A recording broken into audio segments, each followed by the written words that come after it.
সুপ্রিয় দর্শক আসসালামু আলাইকুম। আজ আমরা এসেছি কুমিল্লা কাদুরি গ্রাম। তো দর্শক, এই কাদুরি গ্রামে আমাদের একজন বোন আছে যার নাম হচ্ছে পারভিন। দীর্ঘদিন আগে তার স্বামী মারা গেছে। আসলে 5 কন্যা সন্তান নিয়ে কিভাবে তার জীবনযাপন কাটাচ্ছে সেই দুঃখের কথাগুলো আজ আমরা আপনাদের উদ্দেশ্যে তুলে ধরব। আসসালামু আলাইকুম। ওয়ালাইকুম সালাম। আপনার নাম? পারভিন। পারভিন। জি। তো পারভিন, আমরা যতটুকু শুনছি যে আপনার স্বামী দীর্ঘদিন আগে মারা গেছে। কত বছর আগে মারা গেছে? আজ 12 বছর চলতে আছে। 12 বছর। 12 বছর চলে। তো আপনার কন্যা ছেলে মেয়ে কয়জন? ছেলে নাই, ফার্স্ট টাইমে। 5টা মেয়ে। হ্যাঁ, তো আপনি কিভাবে তাদেরকে নিয়ে চলছেন? আপনার কষ্টের কথাগুলো একটু বলুন। অনেক কষ্টে চলছি। আমি অনেক কষ্ট করে মানুষের কাজকর্ম করে যে ঘরে পালছি, ফাইলে যে এরা বড় হয়েছে। অল্প অল্প লেখাপড়া করাইছি, টাকা পয়সা লাগিয়ে ঘরে লেখাপড়া করাইতে পারছি না। এই বিদায় যে এরা বড় হয়েছে, অনেক কষ্টে আমি যে ঘর বিয়ে দিছি, চান্দা মাটার তুললে অনেক কষ্টে যে ঘর আমি বিয়ে দিছি। যে কোনো কেউ ছিল না, এই আমি কষ্ট করে দেশ সাহায্য করে চান্দা মাটার তুললে যে ঘরে বিয়ে দিছি। আর 2টা রয়েছে, একটারে বাসার দিয়ে লাইছি, আর একটা বাড়িতে রয়েছে। এটারে মাদ্রাসায় ভর্তি করাইছি। করোনার ছিল, মাদ্রাসা বন্ধ, জিয়ে পড়তে পারে না, কত টাকা পয়সার লাই পড়তে পারছে না। পড়ালে অনেক আশা জিয়ের, জিয়ে খরচ চালাইতাম পারি না, খরার জিয়ের খাওয়া খরচ কোনোরমে আমি চালাইতে পারতেছি না। এখন আমার কোনো খাওয়া ভাঙ্গা পয়সা, আমি কোনো কাজকর্ম করে জিয়ে ঘরে পালতাম পারি না। মানে এখন আপনার পা ভেঙে গেছে? জি। কিভাবে? আমি এই অসুস্থ চল, গা কাপে, মাথা ঘুরা, কলের দুয়ারও গেছি, যাইয়া আচার খাইয়া বইরা, মাথা ঘুরাইছে, আচার খাইয়া বইরা। আজ 2 মাস আমি খাওয়াটা ভাঙ্গা রাখছি। আমি ওষুধ ভরি খাইতাম পারি না, টাকা পয়সার লাগা চিকিৎসা করতাম পারি না। ওষুধ ভরি খাইতাম পারি না, পাউডা ভাঙছি, টাকা পয়সার লাই আমি ওষুধ ভরি খাইতাম পারি না। আমি আপনাকে দর্শকের কাছে আমি সাহায্য চাই, আমারে সহযোগিতা আপনারা করেন। আচ্ছা, তো আপনার 5টা মেয়ে, বিয়ে দিয়েছেন কয়জনকে? 3 জনরে বিয়ে দিছি না কইছি। আচ্ছা, তো 3জনকে যে বিয়ে দিয়েছেন তারা কি আপনাদেরকে একটু দেখে কিনা? না, আমারকে দেখে না। আমি যে গরিব, যে গরিব জায়গাতে দিছি। আমি যদি বড় হইতাম, যে বড় জায়গাতে বিয়ে দিতাম, যে এরা দেখে না আমারে। মেয়ের জামাইরা কি করে তারা? এই রিক্সা চালায়, বদিল্লা যায়, কৃষি কাজ করে, মানুষের বদিল্লা যাইয়া খায়। যে জামাইরা কোনো বড় নাই কেউ। তাদেরকে কি লেখাপড়া করাইছে? তারা অল্প লেখাপড়া করছে। অল্প লেখাপড়া করেছে? অল্প করছে, খরচের লাই লেখাপড়া যে করে করাইতাম পারছি না, ভাত খাবাইতাম পারি না, কি দিয়ে লেখাপড়া করাই আমি যে করে। আমার স্বামী নাই, পুত নাই, আমার ঘরটা তারা কিছু নাই, আমি কি দিয়ে লেখাপড়া যে করে করাইতাম পারছি না। এই অল্প পড়াইয়া যে করে অনেক কষ্টের বিনিময়ে আমি যে করে বিয়ে শাদি দিয়েছি। ওখানে যে কোনো কিছু আমি করতাম পারতেছি না। আচ্ছা, তো আপনার স্বামী কি করতেন? আমার স্বামী রিক্সা চালাইতো। মারা গেছে কিভাবে? স্বামী মারা গেছে, ডায়রিয়ার রোগ হয়েছিল, টাকা পয়সা লাই স্বামীর চিকিৎসা করতাম পারছি না, ডাক্তারের কাছে নিতাম পারছি না, যে স্বামী মারা গেছে। আচ্ছা, মানে স্বামীকেও চিকিৎসা করাতে পারেন না টাকা পয়সার জন্য। আপনার বাবার বাড়ির কি অবস্থা? আমার তারা কি আপনাকে দেখে নাই? বাবার বাড়ি গরিব, গরিব যা বাহে মারা গেছে, বাহের অংশ ভাই এই গড্ডা তুলছি, কাইনা অংশ টেয়ে দিয়া, অনেক বছর আগে স্বামী থাকতে অংশ গড্ডা তুলছি। মানে আপনার স্বামীর কি কিছুই ছিল না? স্বামীর তারা ভাই 4 জন, এই কদর গর্বিটা জায়গায় আসিল, গর্বিটা জায়গা 4 ভাইয়ে 4 বিট নিচে দূরে। স্বামীর আর কিছু নাই। স্বামীর কিছুই ছিল না তো তার মানে আপনার শ্বশুরের কি কোনো সয় সম্পত্তি রেখে যায়? না, স্বামী শ্বশুরের কোনো সয় সম্পদ নাই। শ্বশুরও মারা গেছে, শাশুড়ি মারা গেছে, তারা 4 ভাই আসিল, 2 ভাই মারা গেছে, আর 2 ভাই আছে মানুষের বদিল্লা যায়, খায় কোনো রমে জীবিত লই বাসে। আপনার বাবা মা কি আপনাকে দেখে শুনে এই অবস্থায় দেখে শুনে বিয়ে বাপও দিয়েছে? নাই, মাও নাই, ভাইও নাই। আল্লাহ ছাড়া কেউ নাই ও দুনিয়াতে, আমার কেউ নাই। আপনার যখন বিয়ে হয়েছে তখন তো আপনার বাবা মা ছিল? জি না, আমার বাবা মা, আমি ছোট থাকতে আমার বাবা মা মারা গেছে। একটু বড় হয়েছি, এর বড় ভাইটা মারা গেছে।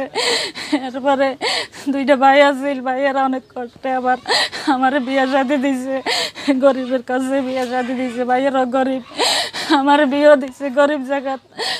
আমি এই গরিবের সংসারে আইয়া পড়ছি। আবার আপনার বাইরে কি করতেন? আমার ভাইয়ের ওই রিক্সা চালাইতো, বদিলামনি যাইতো, অনেক কষ্ট বিনিময়ে ভাইয়েরাও চলতো। বইনে ঘরে বিয়ে শাদি দিয়েছে, আমরাও 5 বোন ছিলাম। 3 ভাই আছিল, এক ভাই মারা গেছে, 2 ভাই আছে। অনেক কষ্টে চলে, বাপ নাই, মা নাই, আর কেউ নাই আমার। তো এই আপনার বাইরা যখন আপনাকে বিয়ে দেয় তখন কি কোনো টাকা পয়সা লাগছে, এসমকার দিনও লাগছে, টাকা পয়সা লাগছে। কি ভাইয়ের টাকা পয়সা নাই, ভাইয়েরাও চাঁদা মারত তুললা 3000 টাকা দিছে আমার স্বামীকে। এটা স্বামী খরচ করে সংসারও খাইছে। মানে তখন আপনার মানে যৌতুক হিসেবে 3000 টাকা দিয়েছে? জি, আমার যৌতুক হিসাবে 3000 টাকা দিছে আমার স্বামীকে। আচ্ছা, তো এই মানে ওই টাকা দিয়ে কি করেছেন আপনারা? ওই টাকা দিয়ে স্বামীর এক রাত 5টা মেয়ে স্বামী এটা বাঙ্গা চুরা খাইছে, সংসারও একটা রিক্সা কিনছে আর সংসারও খাইছে। আপনার বিয়ে হয়েছে কত বছর আগে? বিয়ে হয়েছে তো এরকম হইব 27 বিয়ে হয়েছে আমার। মানে 87 সালে আপনার বিয়ে হয়েছে, জি। তখন 3000 টাকা দিয়েছে যৌতুক হিসেবে? হ্যাঁ, যৌতুক হিসাবে। আচ্ছা, তো এই যে আপনার 3টা মেয়ে বিয়ে দিয়েছেন, তাদেরকে কি কোনো যৌতুক দেওয়া লেগেছিল? তাদের যৌতুক দেওয়া লাগছে না, আবার লাগছে অল্প অল্প দিছি। আর আমার তবিকে যা কুলাইছে আমি চান্দা মাঠার তুললা অল্প দিছি। যে আমি যেরকম চাঁদা করি তুলে বলতে ওই 8 বাজারের তাই সাহায্য তুলছে আর মানুষের তাই তুললা তো দিছে। ওই পোলাই সবুল্লা সাহায্য তুললা আইনে তো যে ঘরে অনেক কষ্টে বিয়েটা দিছি। আমিও আমার দুঃখ লড়া দিলে আমার ভিতরে আমি দুঃখের কথা কইতে পারি না। আমার ভিতরে সব দুঃখ আমি তো কইতে এই যে পারি না। আপনার স্বামী মারা যাওয়ার পরে জি। আপনি কি ধরনের কাজগুলা করতেন সেটা একটু আমি বলুন তো। এই মানুষের কাজকর্ম করে বাড়িয়ে বাড়িয়ে মানুষের কাজ করছি, কইরা দিয়ে ঘরে আইনা 2 মুঠ চাইছি, এটি আইনা দিয়ে ঘরে লইয়া খাইছি। একবেলা খাইছি, আরেক বেলা উপাস থাকছি, এইভাবে আমি চলছি। মানুষের বাড়িতে কি কাজগুলা করতেন? এই মনে করেন ধান হইলে ধান লওয়া, সিদ্ধ করা, শুকাও, এইসব কাজকর্ম করছি। আচ্ছা, তো এই যে আপনি যে 3টা মেয়ে বিয়ে দিয়েছেন, তারা কি সুখে শান্তি আছে? আছে, আল্লাহ রাখছে, কোনো রকম সুখে আছে যে এরা আছে সুখে? আছে। আচ্ছা, তো আপনার যে 2টি মেয়ে আছে, একজন তো বললেন যে বাসায় কাজ দিয়েছে, হ্যাঁ, সে কোথায়? ঢাকা আছে। ঢাকায় জি, বাসা বাড়ি ঘরে কাজ। হ্যাঁ, তো বাসার সে কাজ কত করে। টাকা বেতন পায়? 3000 টাকা বেতন পায়। 3000 টাকা? জি, তো ওই 3000 টাকা দিয়ে কি আপনার সংসার চলে? সংসার চলে না, দিছি অল্প কদিন, এই কুরবানির পরে দিছি যে এর বাসাত। এটার অসুখ আছিল, অসুখের লাই দিতে পারছি না কোনোখানে। যখন কত সুস্থ হয়েছে তো এক বেডিয়ে নিচে নিয়ে আমার কোনো বেতন দিছে না অন আমারে, কোনো বেতন দিচ্ছে না আমার এখনো। তো এই যে আপনার পাশে যে মেয়েটা, সে কি লেখাপড়া করে? লেখাপড়া করতে ভর্তি করাইছি মাদ্রাসাত। এর মধ্যে আবার করোনা লাগছে, ক্লাস করছে, পরীক্ষা করে নিয়ে আসছিল, এর মধ্যে করোনা ভাইরাস আছে আর মাদ্রাসা বন্ধ হয়ে গেছে। এই কাজকর্ম করে চলে আর কোনো মানে রকম। 3 মেয়ে? হ্যাঁ, 3 মেয়ে। মানে তিনো মেয়ে মানে সুখও না শান্তিও না, আছে মধ্য? হ্যাঁ, আছে তেল। আচ্ছা, তো আপনার এই মেয়েটার নাম কি? এটার নাম সামিয়া। আচ্ছা, তোমার নাম কি সামিয়া? জি, কি করো তুমি? আমি পড়ালেখা করি। তো লেখাপড়া চলে তোমার? জি না স্যার, আমি টাকার জন্য পড়ালেখা করতে পারি না। মায়ে কাজ করে আনতো, এই পড়ালেখা করতাম, খাওয়াও ঢুকতো না অনেক সময়। তুমি কোন ক্লাস পর্যন্ত লেখাপড়া করেছো? ক্লাস 8 পর্যন্ত। 8 পর্যন্ত? এরপরে কি লেখাপড়া বন্ধ করে দিয়েছো নাকি? জি না, বন্ধ করতে করোনার জন্য আমি পড়ালেখা করতে পারি না। আচ্ছা, করোনার জন্য লেখাপড়া করতে পারো না, এটা তো সারা বিশ্বেই। জি তো তোমার লেখাপড়া করতে কোনো ধরনের কোনো সমস্যা হয় কিনা? জি, খাতা কিনতে পারি না, কলম কিনতে পারি না, গাইড গাইড কিনতে পারি না, পড়ালেখা করতে পারি না ভালো মতো। আচ্ছা, তো তোমার কি লেখাপড়া করার ইচ্ছা আছে? জি, লেখাপড়া করে কি হতে চাও তুমি? আমি ডাক্তার হতে চাই। আমার বাবা বিনা চিকিৎসা মারা গেছে। মানে ডাক্তার হতে চাও? জি, আচ্ছা, তো এই ডাক্তার হওয়ার ইচ্ছেটা কেন আসছে তোমার মনে? আমার বাবা বিনা চিকিৎসা মারা গেছে টাকার জন্য। আচ্ছা, তো এখন তুমি ডাক্তার হয়ে কি করবা? আমি মানুষের সেবা করবো। মানে যারা অসহায় দরিদ্র আছে তাদের সেবা করবা?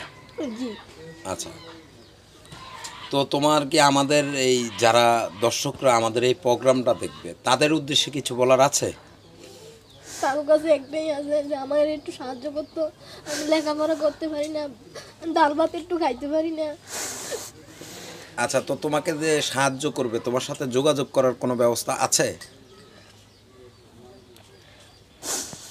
তোমার সাথে যোগাযোগ করার ব্যবস্থা আছে? জি, কি ব্যবস্থা? মোবাইলে আমার সাথে কথা বলতে পারবে তারা। আচ্ছা, তো তোমার ফোন নাম্বারটি বলো। 01851995594।